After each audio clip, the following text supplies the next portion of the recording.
Okay, guys. So hopefully you did well on your unit test. We are now going to go into Unit 7 for Regents and Unit 6 for all the other 8th grade classes. And this is centered on two major topics. It's centered around what the Cold War was, and it was centered around the Civil Rights Movement. We'll start with the Cold War. The name of this unit is called America, the Superpower. And basically what that means is, if you kind of know what a superpower is, a superpower in terms of the world is a very, very powerful country. And we'll kind of take a look at why we're a superpower a little bit. So let's just wrap up World War II. Let me first start with things that are not in the notes. Obviously, when World War II ends, America has an atomic bomb that is a big reason why we're the superpower. We're also, at this point in time, one of the only continents and countries that did not have any fighting from World War II take place in their land, with the exception of Pearl Harbor, obviously. Most of the fighting took place out in Europe and Asia and the Pacific Islands. So those countries are extremely damaged. The United States, on the other hand, are not damaged. So this is going to mean our country becomes not only strong militarily, but all of a sudden our economy becomes like one of the strongest, if not the strongest in the world. So we go from being in the Great Depression to being through one of our best economic times. And that is because, a lot of fighting didn't take place in World War II in the United States. So we get that advantage. All right. But what you should be copying down is yellow, as we need to wrap up World War II a little bit. So when the Allied powers win World War II, it sets up two superpowers in the world. Okay, two countries that are a lot stronger after World War II, and that is the United States, and the other is the Soviet Union. Now, this particular situation, these two countries, even though they were allies during World War II, they have a lot different ways of doing things in terms of how their government is, in terms of how their people are. So even though we were allies in World War II, we're not exactly very friendly. All right. A big thing the Soviet Union starts doing, like immediately after World War II, is they start taking over other lands around them. Basically, any of the lands that the Soviet Union were in occupation of in World War II, they started taking over. And I'm just updating here, like just some other countries I forgot. So you got Ukraine, Romania. We have like Albania. It's a very popular country that goes into what's known as the Eastern Bloc. So let me just kind of clarify. The Soviet Union, even though World War II ends on September 2nd, 1945, the Soviet Union kind of leaves World War II. Like they don't really do much after May 1945. This is after they beat Germany. They don't really focus on fighting Japan. What they instead focus on is taking over lands around them. And I'll show you a map of what this looks like really quick. I know you're not done with the slide. You can, of course, go pause the video. It's basically like this is the modern country of Russia, but then it has like all of these other countries here. Okay, like all these other countries here used to be European independent countries, and now they're a part of the Soviet Union. Okay, so just so you guys see, they become a lot bigger of a country, even bigger than they actually were before World War II. We had talked about this in the Regents, but not in my other classes. This is something that's going to be important for tomorrow's lesson.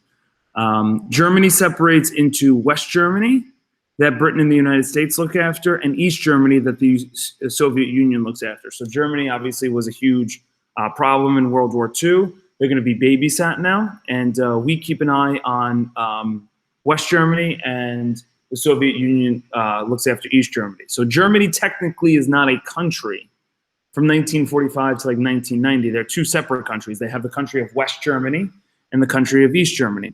Now, we'll talk more about this tomorrow, but basically, West Germany is going to look more like the United States and Britain, and East Germany is going to look more like the Soviet Union. So we'll talk about that more over the next couple of weeks, but it's just something to kind of keep in mind.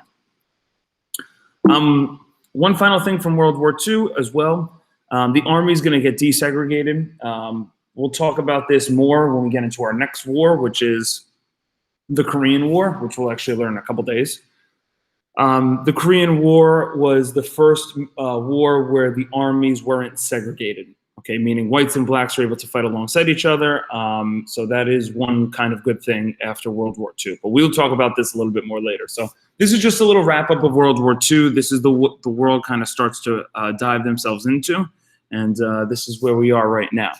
right, the next slide is an important one, and you can pause the slide at any point to copy this down. But the term is, what makes a war cold? Like in this class, we've gone over what a civil war is, a war between, a country, the same country. We've gone over what a world war is, right? A war between multiple countries. But what is a Cold War? Well, I'm going to give you the definition, and then I'll kind of talk about it there. And it's okay to think, like many of you I'm sure do, is like, oh, Cold War, maybe it was fought just in very cold areas of the world. And that's a good guess, but that's not what the word means. So a Cold War is a state of hostility where no actual fighting takes place by the two major countries involved. So what I mean is, even though the United States and the Soviet Union can't stand each other, they will never actually get into a war. There will be very limited fighting, if at all, between these two countries over the next 45 years. But what does happen is there's a large amount of fighting between what's called, well, let me start with this. There's a lot of threats. So there's always this worry that there's going to be a massive World War III sort of thing. So people are very worried about that. Okay. There's a lot of propaganda between both sides. So America was, constantly putting out advertising messages from the government, labeling the Soviet Union as bad, and the Soviet was, doing the same for the United States. Okay, so they were constantly going after each other in government in terms of the media, and even though we'll never fight the Soviet Union, our allies, or we will fight what's called satellite nations. So the Soviet Union will have a satellite nation, let's say, of Korea or Vietnam. So we got into wars with Korea, the Korean War, and the Vietnam War. All right, that is under the Cold War, but those are separate wars. Those are wars between our satellite nations.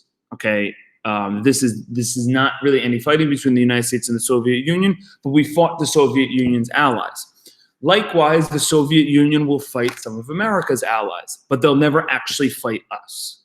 Okay, so it's like, the two bosses of a rival gang going at one another, right? And like the people under the gang are fighting, kind of each other, but the two bosses never go at each other. And this is what's known as a Cold War. So from 1945 to 1989, the United States will be in a Cold War with the Soviet Union. I'm telling you, like, we get close, and when I mean like close to like World War III happening, we get very close, but we never actually get there. There's a lot of threats. There's a lot of tense moments where we have a nuclear missile pointing at them, or they have a nuclear missile pointing at us, and like it's really, really crazy. When you look at some of the stuff in out this unit, we get so incredibly close to like, World War III, but the thing is, we never get there, obviously, because if there was a World War III, guys, I honestly don't think we'd be sitting here right now. So we're glad that didn't happen. Okay? So what makes a war cold? The term is that it's a war fought between countries where no actual fighting takes place. It's just a lot of threats, a lot of propaganda, and a lot of fighting between the allied and smaller countries. All right? So we will never actually fight the Soviet Union. I love taking a look at this photo here. You have Uncle Sam, who is the mascot, the figurehead for the United States in cartoons. Obviously, he's kind of looking at the Soviet Union, and their mascot is what's known as the Russian bear. And they're both kind of looking at each other. And this is a good exercise we could do if we're doing in person. But we're kind of looking at each other. They look like they're about to hit each other. They're threatening, but they're not. If you also notice, they're sitting on top of the world because they are the two most powerful countries, hands down, from 1945 to 1989. All right, so as you go through this, understand that this is a conflict that's going to take place. All right, we have one final slide that you're going to do, and I suggest you make a T-chart that so it goes, alongside with it. And this T-chart is also where your secret coded word is going to come into play. All right, but before, let's just take a look at this map. Okay.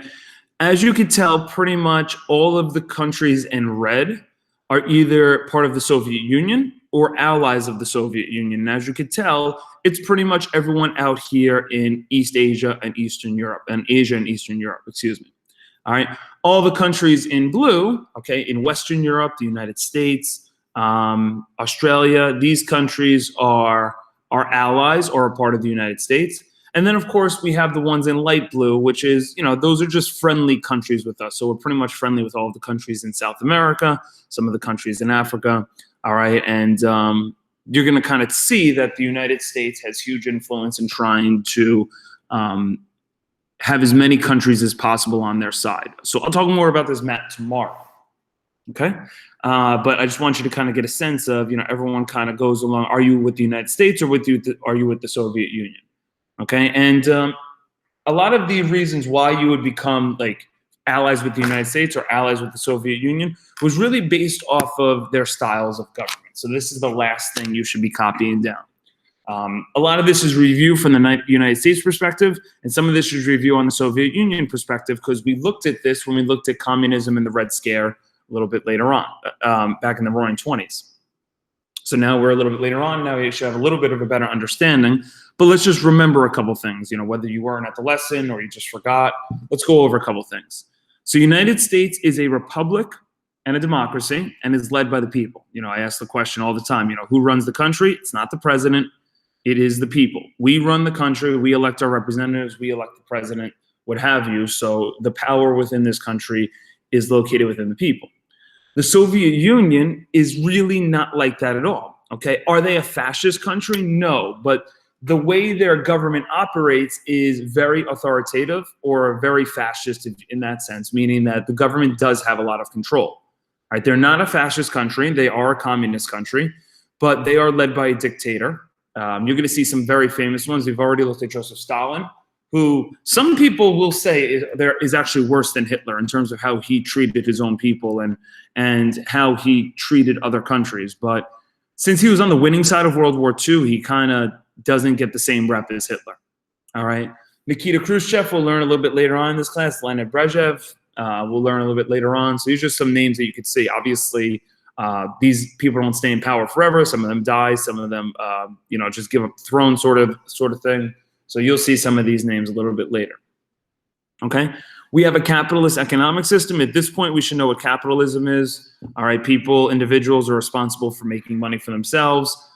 Once they get money, they decide what to do with that money. The Soviet Union has a communist country. So what that means is, even though they have a dictator and a government, all right, long story short, and this is oversimplifying it, but basically the Soviet Union, okay, they are responsible, the government's responsible for all the industry and trade, and then they're going to divvy out basically, what people need based on how much they need.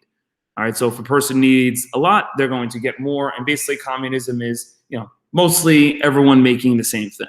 Is it a little more complicated than that? Absolutely. But for this, that's all we need to know for now. Okay, so they have different styles of how they make money and how their country's economy is. Okay, the United States is a part of NATO, so we have a group of allied countries that are a part of the North Atlantic Treaty Organization. The Soviet Union has their own NATO, and it's called the Warsaw Pact, and that is your secret coded word. Warsaw Pact, okay, I'll highlight the word here. All right, this is the secret coded word for today. So please put that on the top of your notes so I know that you guys did the assignment and watched the entire video. Okay. Final thing, and this is the biggest thing. So United States, we should know people have rights, freedom, and government's not supposed to infringe on those rights unless there's an extenuating circumstance. COVID's an extenuating circumstance. So the government telling us to wear masks, it's in their power to do so. It has to be from an extenuating circumstance. They can't just be telling us to do things without our consent, basically. And sometimes they have to, like when COVID hits or there's a war or there's a rebellion or something. But ultimately, they're not really supposed to infringe upon those rights really ever. All right? Infringe means go against, for those that don't know. All right, the people of the Soviet Union are expected to follow the government control. Sorry, I have a typo there. All right, if a citizen didn't, they were usually sent to what's called a gulag. All right, now if you've ever played the Call of Duty franchise in the last couple of years, you would know what the gulag kind of looks like or what it is. It's pretty much a prison. It's a political prison camp. It's a labor camp. It's, it has a lot of similarities to a concentration camp, though the goal isn't necessarily to exterminate or kill the people who are against, what the Soviet Union government wants. So if you disagreed with Stalin, if you protested against Stalin, you'd be sent to the Gulag. If you didn't follow directions from the government, and the government had something like that. So like in the United States, like if I was walking around without my mask, I might get a fine, or I might get yelled at or ostracized a little bit, right? But if you were not wearing your mask in the Soviet Union, you're probably going to a political prison camp known as a Gulag. So if you don't conform to what the government wants, there's a very good chance that you're going to the Gulag. An estimated 18 million people were sent to the Gulags in a 30-year span. So it was like from 1935 to 1965 or something. 18 million people were sent there, and 1.7 million people died in those camps. That's a little bit of a thing historically I'm not 100% sure about. I don't think they were intentionally killed, but when you are putting these people into a prison camp and making them work like a concentration camp, there's obviously going to be people that die, and around 1.7 million of those that died in those camps. Now, another big difference is the Soviet Union, they're doing this to their own people. Joseph Stalin was a very paranoid person. When he's really the leader for the first Gulags, he was very paranoid. He always thought someone was coming trying to kill him or take his job or overthrow him. So anyone that opposed him was sent to these Gulags, and he had no remorse about it. There's a famous story, I think you'll see it oversimplified a little bit later, but I think Joseph Stalin towards the end of his life gets very sick, but like no doctors want to operate on him. All right, because they know if they operate on him and make a mistake, they're going to be sent to the Gulag or be killed. So like they don't like mess around with that. So it's just an interesting thing towards the end of his life, where his fear almost like cost him his life. And yeah, so that's really the main differences between the United States. Capitalist versus communist. Republican democracy versus a dictator. Freedom versus more control. I mean, these are the big differences that both these countries had. And we hate each other for it. And the worst thing you can call someone, maybe in 2021 is, racist, right? That might be the worst thing you can call someone. Maybe it's other words. But in 1945, in 1955, in 1965, the worst thing you can call someone is a communist. It was the biggest dish you can call them. If you called them a red, which is a nickname for a communist, if you call them a communist, it's the worst thing you can call someone back then. All right, so there was legitimate hate between the people of the United States and the Soviet Union and the governments of the United States and the Soviet Union, because these two countries are basically fighting for the same thing. All right. So the last thing I'll say, and I'll mention a little bit later, we talked about it in World War II a little bit. Another big reason why we use the atomic bomb is we saw the Soviet Union gaining all of this strength and taking over all these countries around them. And even though the atomic bomb was used on Japan for the reasons we talked about, to save American lives, to end the war right away, sort of thing, it was also kind of used to let the Soviet Union know that we have this weapon. Okay, but there's a little price to that you're going to notice, because now the Soviet Union knows that we have this weapon.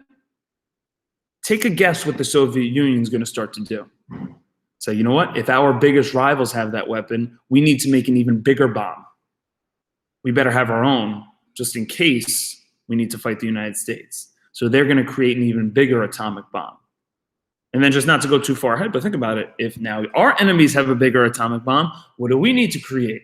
And this becomes a huge issue with the Cold War. We start getting these massive, crazy bombs, and it becomes very scary.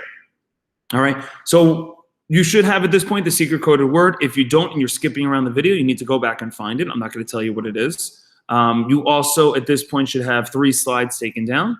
For both our classes, we will start tomorrow on some of the new topics. All right. Have a good rest of your day, and I will see you tomorrow.